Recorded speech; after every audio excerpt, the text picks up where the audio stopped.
ქართული ოცნება დემოკრატიული საქართველოს თვითმმართველობის არჩევნებისთვის კადრებს 2012 წელს გაწეული მხარდაჭერის მიხედვით არჩევს.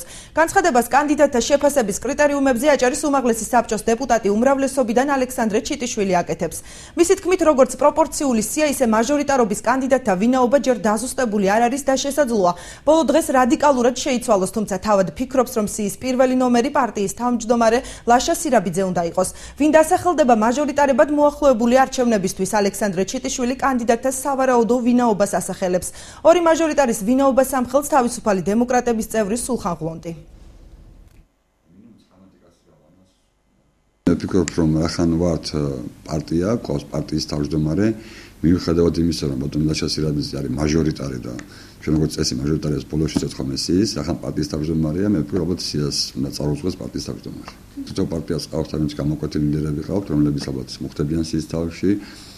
ვფიქრობ, რომ როგორც მე ვიცი, შეიძლება ვწდებოდე, მაგრამ ფორუმს წარმოადგენს პარტიის თავმჯდომარე დავით ანანიძე.